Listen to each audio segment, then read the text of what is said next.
Well, welcome everyone. Can you hear? To the Colonial Society of Massachusetts. I am Bob Allison, the president of the Colonial Society. And I want to thank Ann Cesary, who manages the events committee and is responsible for this evening, which is a conversation about female genius, actually with two people who could count as, but not under that title. If you in the streaming audience have questions, email colonialsociety@verizon.net, and we will have someone forward them to our two panelists, or two conversants. And we are really delighted to have two members of the Colonial Society, two long-term members of the Colonial Society with us tonight. First is Susan Lively, who is a vice president of the Colonial Society.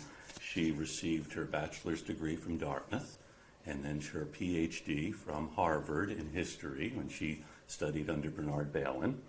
And her dissertation was called Going Home, about Americans in Britain between 1740 and 1776. A really extraordinary look at people who, from America, who were Americans, who went back to England and discovered they actually weren't British, but were American. Interesting transition, or an evolution, as she called it, that was happening in that period. And she serves the Colonial Society as she chairs the membership committee. She's also been part of the development committee. For those of you who have contributed, probably it's thanks to Susan. And she also has been indispensable in the Graduate Student Forum. She's, if you want something done, she is one of the first people you should ask, because she gets things done. It's very accomplished, and it's probably why she's also the secretary to the Faculty of Arts and Sciences at Harvard. So Susan will be asking questions of Mary Bilder. And Mary Bilder is the Founders Professor of Law at BC Law School, where she has taught now since 1994.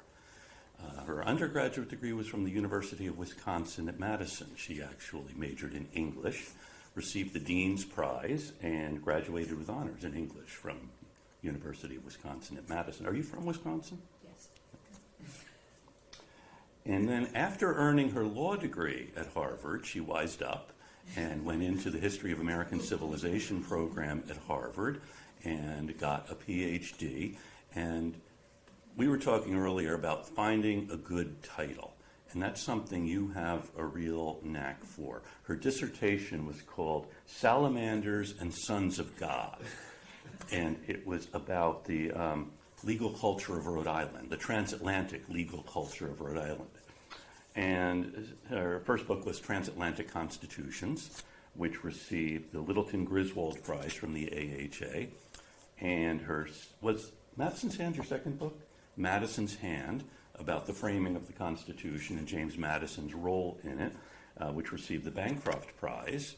And now she is here to talk about her new book, which is going to be issued next week for those of us who are not on your secret list. Today.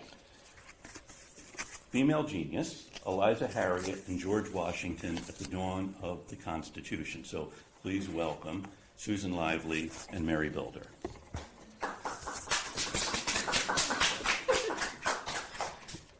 Thank you.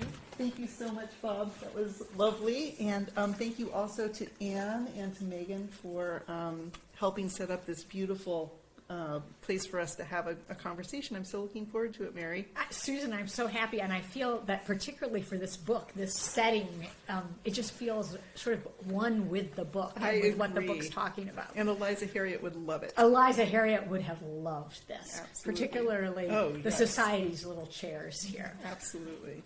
So I will start just by saying that Mary and I have been talking, unbeknownst to me, about this book for quite some time. We get together every now and then, and she'll have amazing topics to talk about. And sometimes we'll talk about Catherine McCauley. Sometimes we'll talk about voting rights in New Jersey. Sometimes we'll talk about Jane Austen, coverture. I never understood until I read this book why we were talking about those topics. And now I understand, and I'm so happy to be able to enlighten our audience tonight about exactly what those things all have to do with each other. So I thought maybe we could just dive right in. Does Well, that sound- that's great. Susan and I are old friends for a long time, and I couldn't think of anyone who would be better to be in conversation with than someone whose own work was on people going the other way. There you go. From her. That's right. So let's start with Eliza Harriet. How did she come to your attention? So when I finished I was working on my last book, Madison's Hand, which was about Madison's notes of the convention. And I kept rereading this diary that George Washington kept during the convention.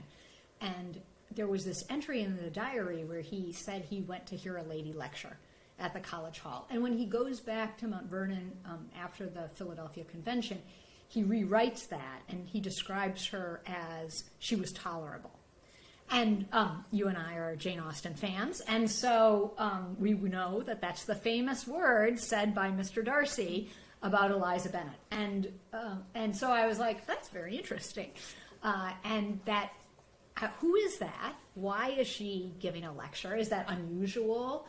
You know, what's she doing? Who is she? And so when I finished that book, I thought, I'm going to see if I can poke around and find out about her. And then gradually, as I learned about her and I really began to understand what she was doing and put all the pieces together, I sort of realized that through her you could tell this story about women in the late 18th century. Which is amazing, and it is incredible to me that you were able to draw all these pieces together and that you were able to find out so much about this woman that really didn't leave a huge documentary trail, really. So I can't wait to talk to you further about how you did that.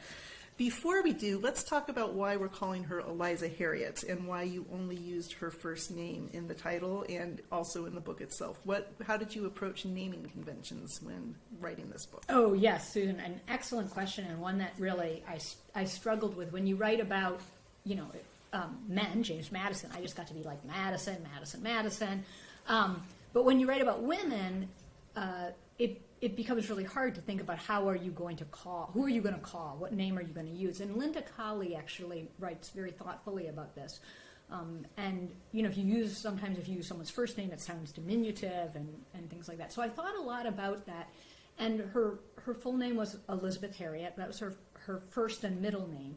And she was born, her father was Benjamin Barons of the Boston port collector, and then she marries John O'Connor, and so she ends up with this big name, Elizabeth Harriet Barons O'Connor. But to call her O'Connor confuses her with her husband, and it's also sort of a little bit misleading. And one of the things I realized early on was that in these letters that she writes, particularly to George Washington, she signs herself Eliza Harriet.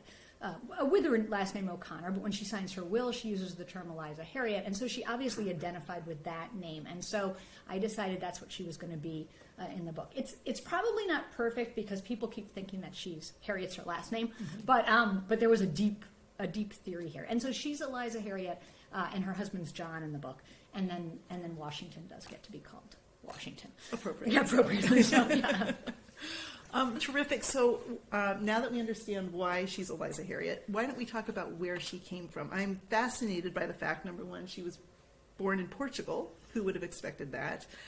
She had quite a transatlantic life from the beginning, and I wondered, what did that do to her sense of identity? In the end, would she have called herself an American? Would she have been British? She had very elite connections in Britain, which might have caused her to maybe identify more with that side of the ocean. But could you talk a little bit about what you thought she was? Yeah, no, her background is really something that I think I didn't fully appreciate so much because I think I tended to think about people who came and stayed, or people who went back, like the Loyalists. But her family is really part of a group of people who see the American colonies a little bit maybe the way we tend to think about the British in the Caribbean. You go for a little while and you go back. And she's born in Portugal, in Lisbon, at the British factory.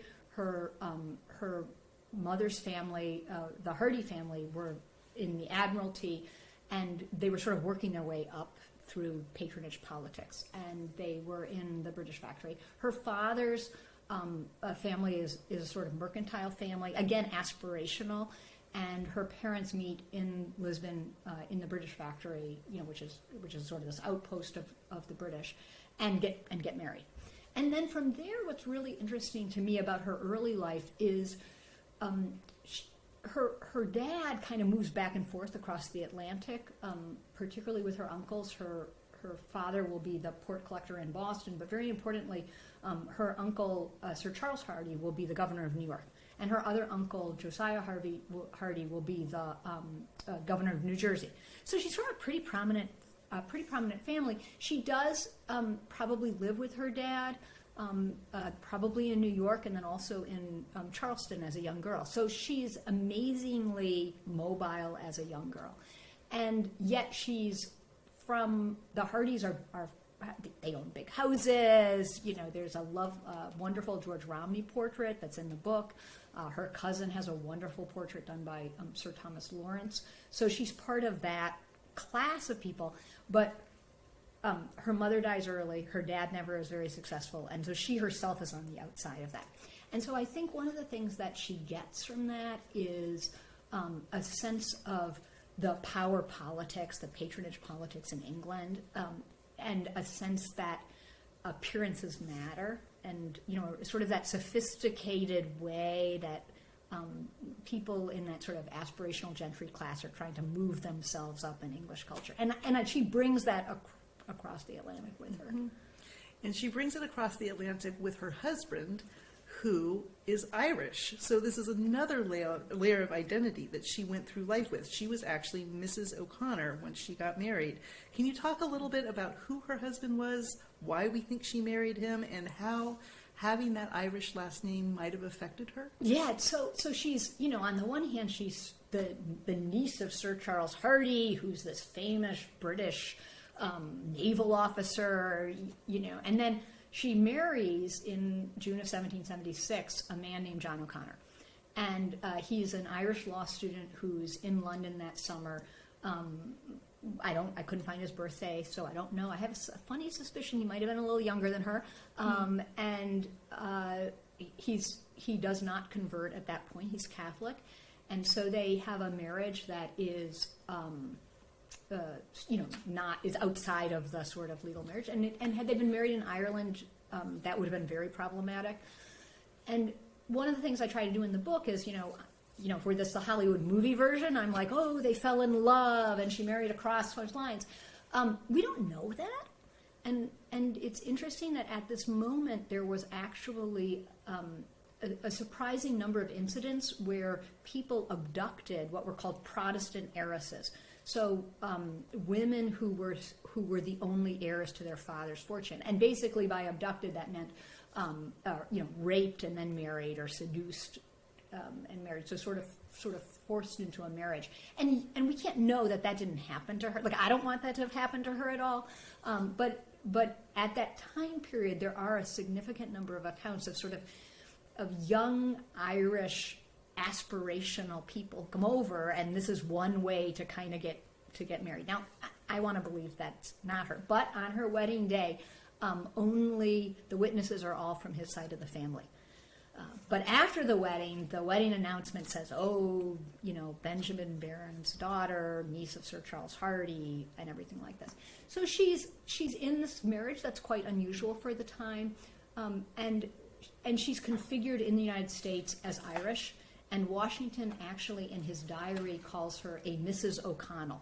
So he doesn't even get her name right originally. He just attaches a sort of Irish name to it. And so she's, she herself would not have had that accent, but she's identified as Irish at a time when there's a lot of prejudice against the Irish. Yeah. So what's amazing to me is all the detail you were just able to give us about a woman that really does not have a lot in the historical record at all. And I wondered if maybe you could talk about the challenges of piecing together what we can know about her. Obviously, we know a lot due to your efforts, but it must have been quite something trying to find this information. And then how you use that information to build a picture of her life. Yeah, well, I mean, you and I both know how research has changed since the time we were in graduate school, where there weren't digital databases and anything like that. So there are 5 letters known to be written by her. 4 of them were to George Washington. And that's why they've been preserved. One of them is to Benjamin Franklin's daughter.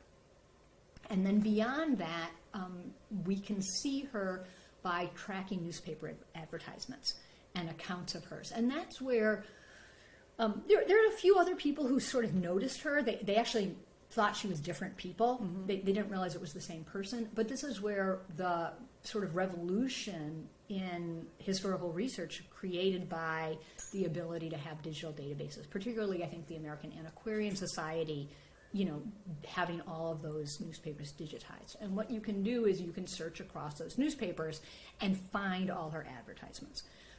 It takes you a little while. It doesn't help that you're looking for people named O'Connor. It doesn't help that you're listening to a person named John. There's 2 John O'Connors in Philadelphia. There's 2 John O'Connors in Dublin. There's a million Eliza O'Connors. It also doesn't help the fact that this is the moment when, for the Irish, O'Connor is a name that descends from the Irish kings, and those families had become Connor. They've been forced to become Connor. And so this is also the sort of moment of Renaissance by people who in Ireland who trace their families back, who are beginning to experience the sort of lifting of the penal statutes. And everybody starts putting O or Mac in front of their name. And so one assumes that he's part of these O'Connors who actually could trace their families back. But again, we don't know that. Mm-hmm. He certainly wanted to appear that he was part of these lines. But they're hard to track, they're hard to find. My own guess is there's tons of stuff I didn't find. Well, I was going to ask about that. So you found a lot in the newspapers, and the story you were able to create from that is amazing to me, and we'll get to that in a minute. But how much could you really identify as hers? Did her name appear in these advertisements? Was it very clear that you had the right person when you found them? Or did you have to do a lot of guessing and sort of poking around the edges? Yeah, no, it's such a great question. One of the things I was really lucky about was that once you could sort of find her with her name or her address, and then once you got the language of those ads, you could then suddenly start seeing that same language that appears in a lot of other ads. And she's very consistent about certain phrases that she liked, that she cared about. And so you can track her from New York to Philadelphia, Philadelphia to Baltimore, Baltimore to Georgetown, all the way down through the South, looking over and over again for different combinations of words. And I probably missed a lot because the Southern newspapers don't exist in the same way that it did. I mean, I was lucky that she spent a lot of time in New York and Philadelphia, where there were just very robust newspapers. Right. Terrific job. What is female genius? Yeah, it's a great title. What's amazing to me now is it wasn't always the title of the book, and I'm like, how come I didn't realize that? Bob's point about titles. Like, what was I thinking that wasn't the title? I was very stuck on the lady for a long time, the anonymous descriptor that people used in this period. But the idea of female genius that becomes the title here, that's the sort of central idea in the book, is that in this period in the late 1770s and 1780s, we can see a group of people in England, in Ireland, also on the continent, who are seeing this moment of political expansion as an opportunity to rethink this long argument that women were inferior. And they do that by trying to argue that women have capacity. But the word they use is genius, and they appropriate this word genius, which doesn't yet mean exceptional ability. It just means capacity. And then they put female in front of it. And so there's once you start looking for that, you find it everywhere. And very, very notably, one of the first places I saw it was there's a wonderful set of poems called Female Advocate. And Phyllis Wheatley is described as a female genius. And then in that moment, I was sort of like, wait, there's something here to this concept. And then once I began looking for the phrase, you suddenly see genius everywhere. You know how that is. Like first you don't notice something, and then it's everywhere. And so I use female genius as this concept for this argument that if you could, women had equal capacity, and therefore the only reason that they weren't being allowed to participate in politics and in higher education was sort of like they didn't have education. And so if they could get education, then being able to participate in politics, hold office, would flow from that. And so it's an argument that tries to try to explain why we see so much discussion of education and how education is part of a step towards constitutional participation. And why don't you talk a little bit about why this concept was so important to Eliza Harriet herself? Because this is key to understanding the book and the arguments you make in this book. Yeah, so she, I think, it's part of what I like about her is she's not Mary Wollstonecraft. Mary Wollstonecraft will make the exact same arguments, Catherine Macaulay. I mean, we can find these arguments in women who were much more famous, who had the kinds of political economies that allowed them to write. But in some ways she's exceptional, some ways she's very ordinary. And at some point she decides to become to teach and to give lectures. And to give lectures as a way of funding her teaching, and to teach as a way to give lectures. And this may have been part of what she saw in Dublin when she's there, because Dublin has a lot of this. But she comes to New York in 1786 with her husband and starts a female academy, and a very ambitious female academy, an academy where if you read the academy's description and what she's doing, she's imagining a type of female education that's on par with male education. And in fact, very cleverly, and this will be typical of her, she manages to have her examinations done at Columbia College, with the Columbia professors conducting it after she claims that she doesn't have enough room in her own home. Mm-hmm. So she manages to convert her academy, sort of displace it into Columbia College, at a time when people who go to Columbia are 14, 15, the same age as her students. I so admire her ambition. Yes. And I so admire her business plan. She actually had a real way of going about things. Every city that she went to, we see it over and over again, and it's just so clever. Basically, her business model is to advertise about a lecture, a series of lectures, and then, as a female, give those lectures, and then, on the strength of showing that she has female genius, setting up these schools. We hope. We don't always know that she actually succeeds in this, but that's basically her plan. How unusual was this? I was just blown away thinking, this woman standing up in the 18th century giving lectures to men, George Washington in the audience. How was she amazing? Was this every day? Granville Ganter, who's the other person who's written about her, and he's very interested in 19th century female lecturers, and he describes this as sort of entrepreneurial lecturing, where part of what you're doing in a lecture is you can collect subscription money, and then you can use that to fund. So the lecture is accomplishing all sorts of things. And in the United States, to date, I mean, one of the things is like, nobody really knows she exists, so who knows who else is going to appear. But she seems to be highly unusual. There do not seem to be, Deborah Sampson will eventually give lectures about her, but she sort of gives a lecture about, like, this was my time as a revolutionary, but that's later. Mm-hmm. And so as far as I can tell right now, she's the first woman to give that kind of a lecture in the United States. And it's a model that she may have gotten from Noah Webster, who was trying to give the same type of lectures as a way of promoting actually his scholarship, his writing. He was terrible at it, and he was panned, and he was boring, and he was super insulting to women.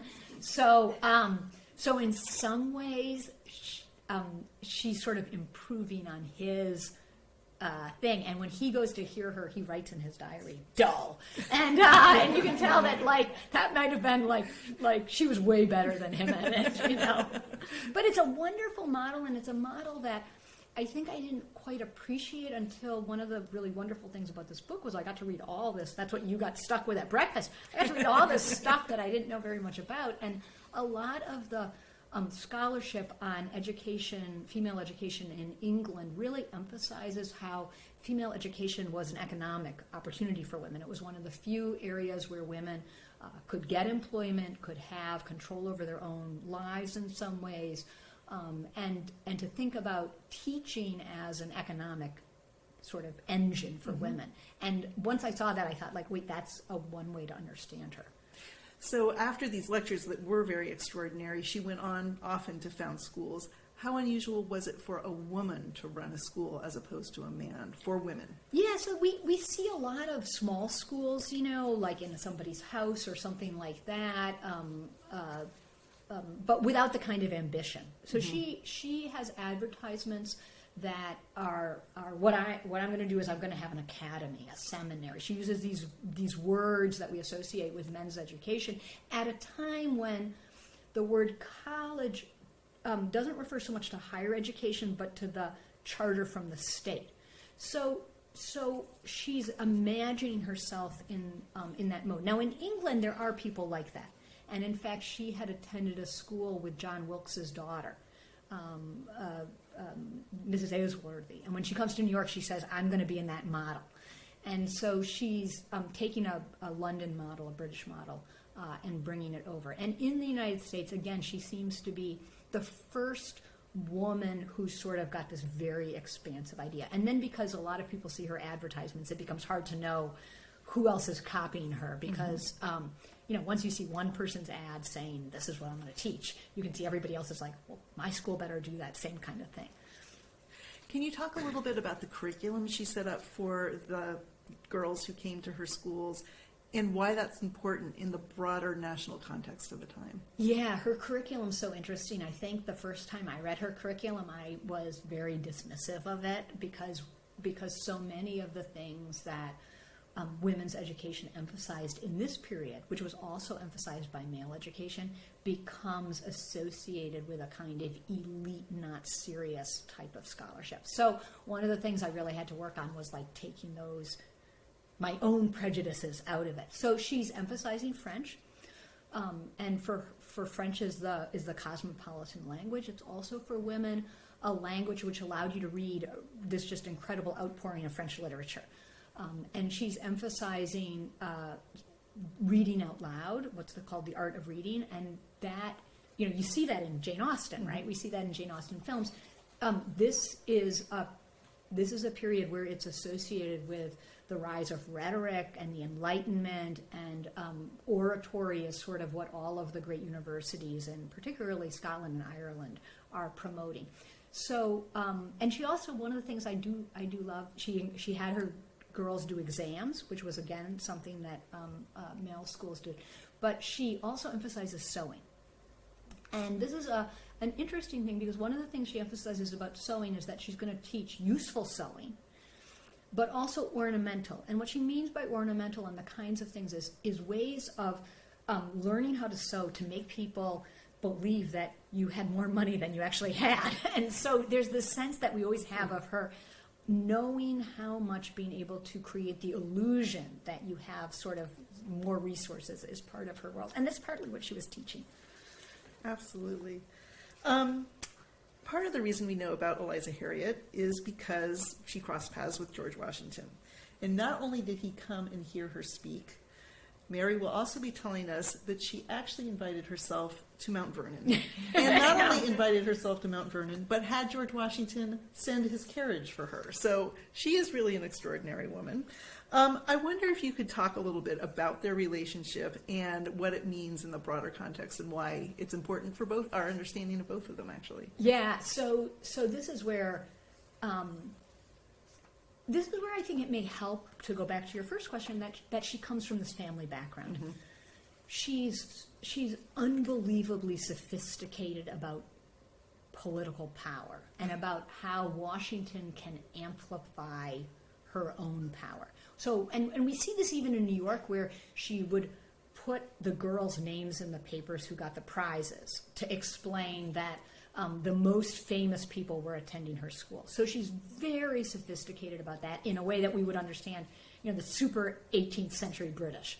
And she comes to Philadelphia because her husband has moved there. She's always following her husband around with his ambitions. And she started to give lectures, and Washington and other people come to the convention, and they're waiting for the convention to start because, of course, nobody else shows up. the Virginians are there, the Pennsylvania people are obviously there, and they're all waiting. And Washington's staying with the Morrises, and he goes to this lecture with Mary White Morris and her lady friends. And Eliza Harriet delays the lecture by 1 day. So probably someone was like, if you delay it till the 18th, Friday, you can get Washington there. And Washington attends, and then because Washington attends, the coverage of that newspaper is, sort of in an 18th century sense, goes viral. And she's responsible for that because she or her husband are the correspondent who describe that Washington goes to the thing. So she's trading on that, and she then continues to do that. She for example, one of the things she gave at that lecture was she delivered the Demosthenes oration on the crown, which is like a great piece of rhetoric, and then they use that in the paper to argue that that was a critique of the Rhode Island delegation not showing up. And then because that's about the convention, then that little piece also kinds of goes viral. So she's using Washington to amplify in the same way, right? I was like, I might as well do that too. I'll put George Washington in the title of my book. I didn't write a book about entrepreneurial person without that. So she's very conscious of that. And then when she moves, again, her husband moves on, and they end up in Alexandria, and then she's running again a successful. Every time she gets somewhere, she runs a successful school, and her husband's like, bye. And so she gets herself invited to Mount Vernon. She says, can I come to Mount Vernon? Because my husband's going to Edenton, and I want to talk to you. Which is kind of a shocking thing. And when Washington says, sure, you could come to Mount Vernon. And she says, well, I would love to come, but I don't have a carriage. And so then he sends the carriage, and she spends 5 days at Mount Vernon. And it's extraordinary. I mean, this is why you and I love history, right? Across time and space, we can hear the amazing sense of sort of, not self-importance, but sort of confidence that allows you to get yourself invited to Mount Vernon and then be like, and you have to send the carriage too. And so it's just extraordinary. And then if it were the movie version, there would be a third moment where she probably crosses paths with Washington, which is she eventually ends up in Charleston, and during his Southern tour, he comes through. The piece in the paper about Washington is probably written by her husband. It sounds like her husband. And Washington met many, many women during the Southern tour in Charleston. In fact, Washington's diary was always filled with women when he met them. And so his diary is filled with, I met 300 women on this. So in the movie version, somewhere in all of those groups of women, she'd managed to get herself invited. It's very extraordinary. It really is. I mean, it's kind of amazing. And I think it tells you something about her sense of her family. In the sense that somehow, even though she has no money and she's married to a person who's always, they're probably fleeing debts every time they move, she imagines herself as kind of the equal of George Washington, which even Governor Morris and Hamilton, they didn't quite think that they were like, I'm not sure they would have invited themselves to Mount Vernon. Exactly. You have another extraordinary claim for Eliza Harriet. You claim that she had an impact on the writing of the Constitution. Yes. Well, this is one that's like harder to prove. But one of the things that's interesting about the drafting of the Constitution is that the early drafts and the committee reports contain some instances where gender is referenced. The original language around who would be represented contains the word sex. Congress is referred to as two bodies of men. And then I think really importantly, in the original draft of what becomes the Fugitive Slave Clause, the word is he or she. And that's just such a remarkable statement about the power of African American women fleeing enslavement. So you think of Oni Judge, right? Who's gonna leave Washington? That when they went to write that as enslaver, slave masters, they were like, and put she in because we know women are going to run away. And so So we see that sheet in the draft. The last committee takes that all out. And the Constitution is rendered by 18th century eyes gender neutral, with person, he being the descriptor. And we know that because otherwise you and I can commit a lot of crimes and escape across lines and never be hauled back by any state because the interstate rendition clause is written in that person, he. And I believe that shows the Constitution's openness to this possible idea that women could serve in government. And, this Eliza Harriet, in England, it was being debated in women's debating societies. The book describes the same argument being made at Princeton in this young oration. Once we start looking for it, we see lots of other places where people are arguing, why shouldn't women be able to participate? And we know in New Jersey that women and people of color do participate in voting in this period. Which is amazing. Let's bring Benjamin Rush into this conversation. Benjamin Rush. So one of my favorite parts of your book is where you turn the argument about Benjamin Rush being an expansive, wonderful, yes, women should be educated sort of arguer on its head, and you're saying, no, actually the opposite. And once again, Eliza Harriet has an impact. Can you talk about that? Yeah, that was, so Benjamin Rush, thoughts on the education, right? That's a sort of canonical piece. And we've all learned, really important to say, Linda Kerber and Mary Beth Norton, who wrote about that, were very subtle in how they described it. But it sort of turned into a cartoon version of this Republican mother argument, and that was the most ambition anybody ever had in this period, and it comes from that Rush piece. And once you put Rush and Eliza Harriet in the same place, and you realize Rush was trying to back this competing school, which was run all by men, and was also very religious, and Eliza Harriet was arguing for a school that would be run half women, half men, governed by majority rule, run by a woman head, which means women are always in control, giving lectures to 300 people. They're colliding. And Rush, in that July, is when he gives this speech. Why should you not have the kind of education Eliza Harriet is? You shouldn't teach women French. You shouldn't have them have any kind of ambition, right? And he describes what he calls basically a peculiar education. They should be educated for these limited purposes. And when you read that sort of canonical text by Rush through the eyes of realizing Eliza Harriet's there, it reads completely differently. And in fact, even the line that people often cite, you can be a wife of an American citizen, right? So that's often cited, like, look how expansive Rush is. Well, if you realize he's probably talking about Eliza Harriet O'Connor with a husband who could not be an American citizen at that point, who was Irish, then suddenly that wife of an American citizen becomes extremely problematic. And in fact, this isn't in the book because I hadn't made the connection, but John O'Connor will go on later on to write pamphlets where he describes himself as a citizen of America. So you have a sort of like, blah, blah, blah, to Rush, the long thing. So it is interesting. It reminds us that, Rush was anti-slavery. He was liberal in all sorts of ways.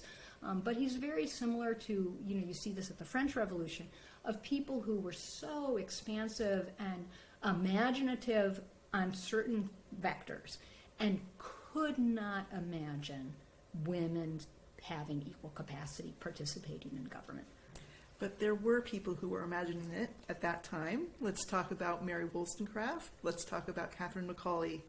Really interesting portion of your book on their relationship and their conversation. And let's talk about how it intersects with Eliza Harriet. Yeah, I don't know about you, but I hadn't read very much Catherine Macaulay. I had read some of Wollstonecraft, Vindication on the Rights of Woman, but I had not I didn't know anything about her early writing. So one of the really wonderful treats in working on this book was reading this just incredibly interesting literature that's been written over the last 30 years on both of these women, often by women themselves. And I think for me what was so interesting about both of them is both of them write key texts about female education. Maybe Wollstonecraft's a better example in this. So in 1787, Wollstonecraft writes, her first book is on sort of how do you educate daughters. And it's in there, you can see her as women have souls. And she's wrestling with why is female education so inferior.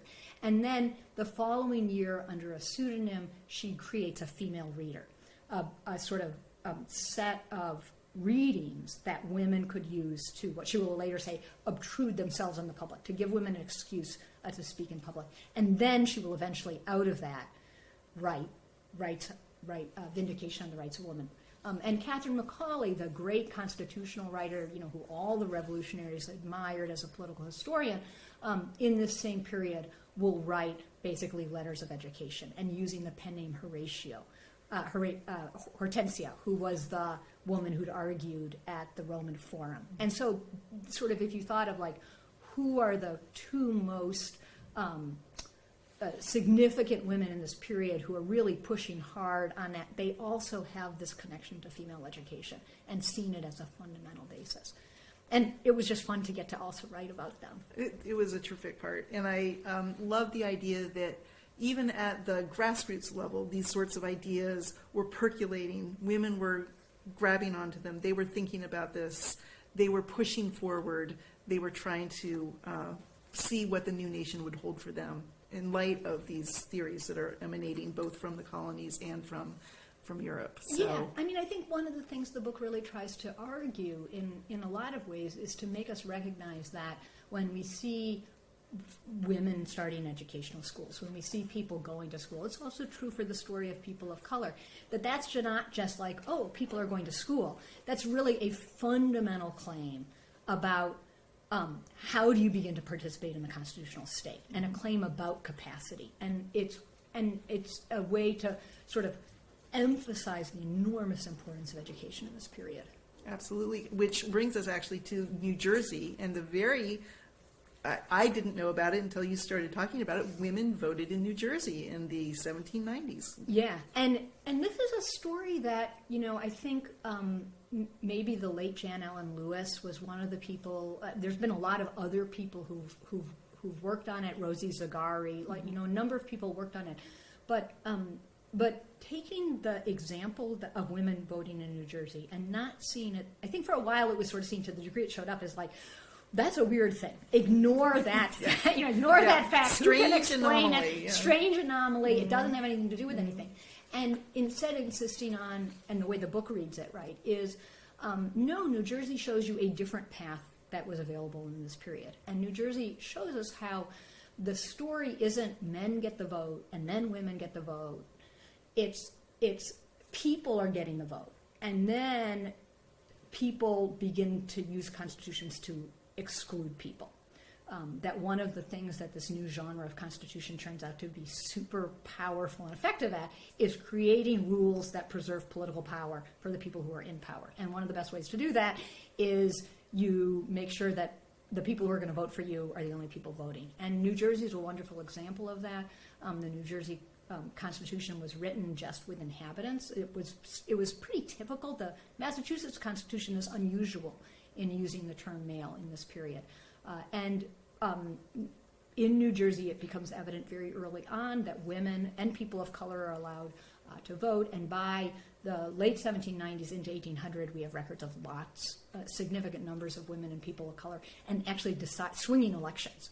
So it gets covered in the newspaper. And then in 1807, New Jersey also serves as the sort of space where people begin to constrict it. And they change the Constitution so that it only says it says white male voter.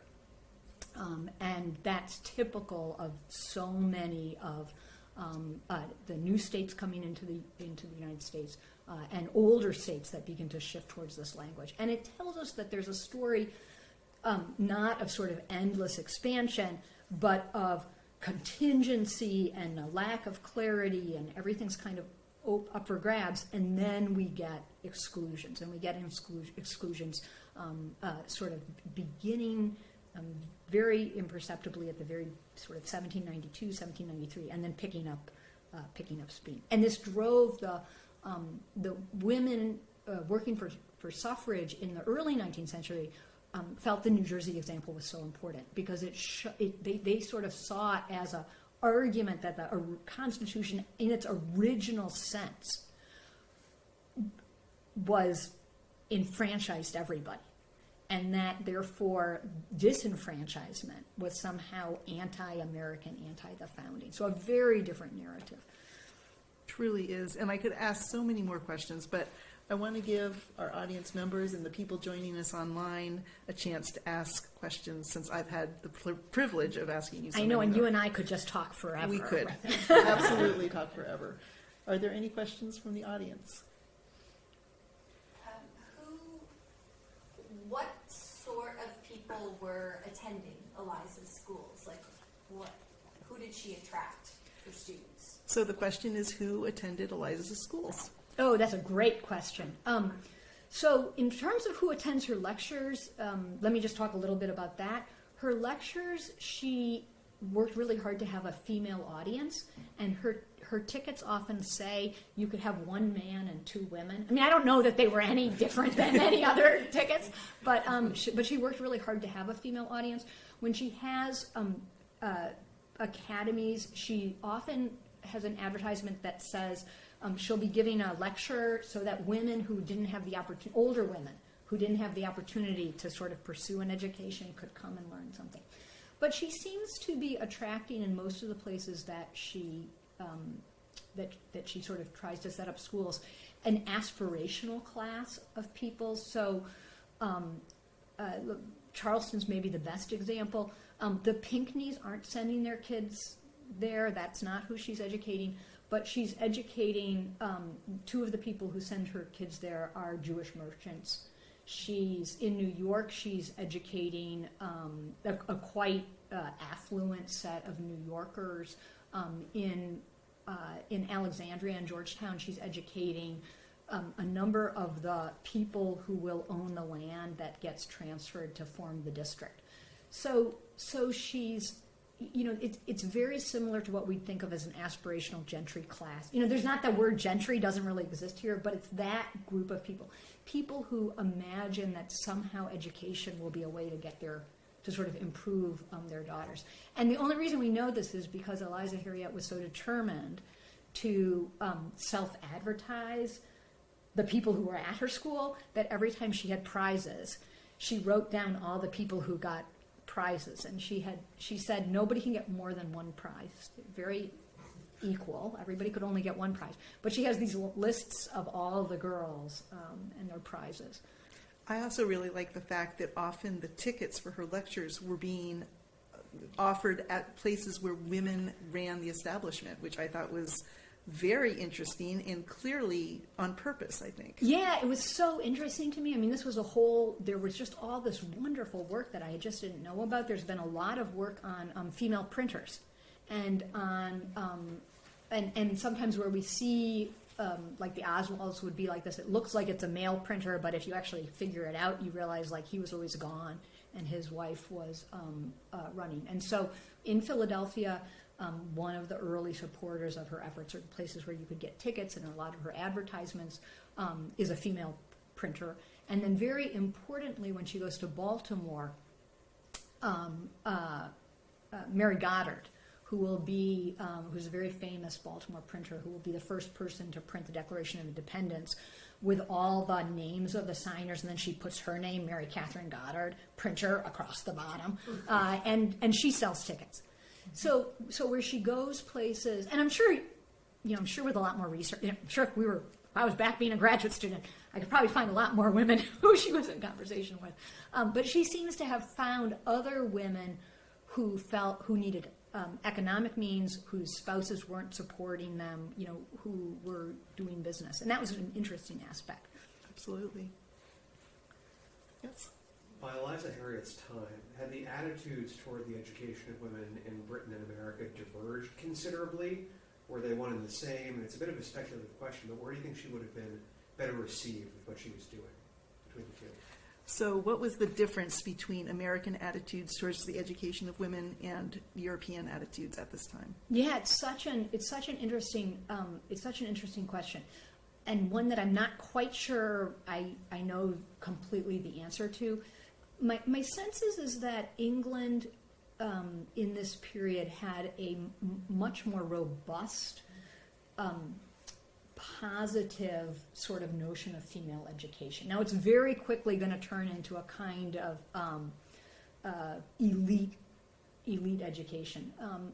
The United States didn't have that kind of education, and France, I think, is just beginning to develop that type of education, because at the time of the French Revolution, Olympiade de Gouges, this will be one of the things that they really argue for is education. And one of the things that will that I think is why Mary Wollstonecraft comes to write A Vindication of the Rights of Woman is after the French revolutionaries write this big report on public education, they had French feminists, sort of proto-feminist activists, and Wollstonecraft and others had assumed that women would be included in this sort of massive new public education. And instead, they're like, no, of course not. The worst thing you could do, in fact, they say, women shouldn't even aspire to that. And so in that sense, again, she may have benefited from coming out of a British world where there was sort of a little bit more of a tradition around female education. Celeste? We know she spent time at Mount Vernon. Did she ever comment on slavery? Yes. Did Eliza Harriet ever comment on slavery? Yeah, it's such an interesting question, and it's one where the fact that there are no letters. They didn't have any children who at least lived, so there's no papers. I think if you read her husband's writing, you would put them in the group of people who were part of a sort of reformist transatlantic cohort, for example, who were against the transatlantic slave trade. So the transatlantic slave trade's trying to be banned in 1787, and her husband's writing suggests he's in that space. But there is no evidence for how they felt personally about slavery. In Charleston, they do not have people of color working in their house.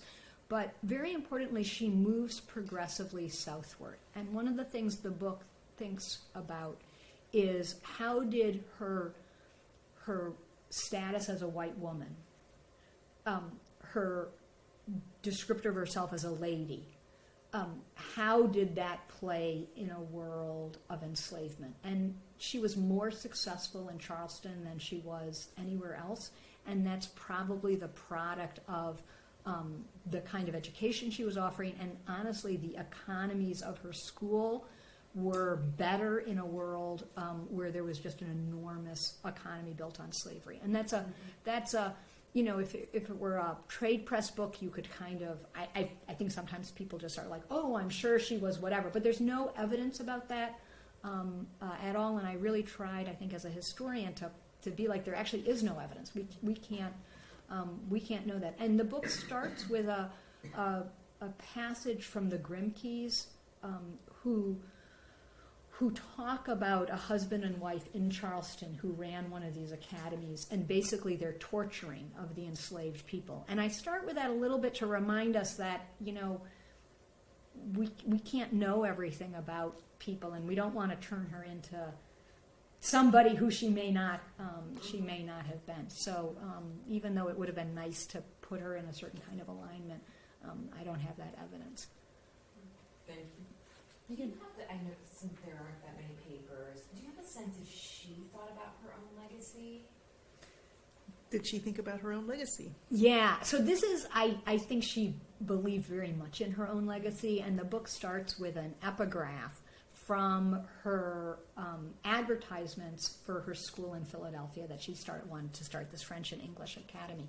And she basically, in several places, has this phrase where she says the exertions of a female, what a female works, basically should be imitated and improved on.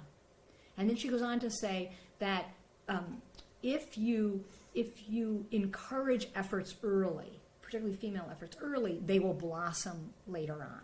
And so she has a whole theory of the example, which was a genre for women. Her theory is that if you put yourself up there, and people imitated you, they would go beyond you. And so in that sense, in some ways, every ad she gave was part of this theory of her example, right? That and I do think, you know, I would love to believe that that the remarkable, you know, this has become part of like the AP curriculum, this incredible speech that we have given by a woman at actually Benjamin Rush's supported school, the Young Ladies Academy, just a few years after her, Priscilla Mason's speech, where she gets up and she says, you know, why can't we be senators? Why can't we be judges? And then she says, who barred the doors? Man. You know, it's like this incredible speech, particularly when you imagine giving it to a bunch of men. I like to imagine that maybe as a young girl she saw Eliza Harriet, right? And so this is her own kind of effort to basically move beyond where Harriet is. So I think she had a sense of that in her educational theory. I think that's a wonderful place to end. I think that's The a great place to example of end. Eliza The Harriet. example, yep. Well, thank you, Susan, so much, and thanks to the Colonial Society and all our friends at home. It was a pleasure, really, and it's a wonderful book.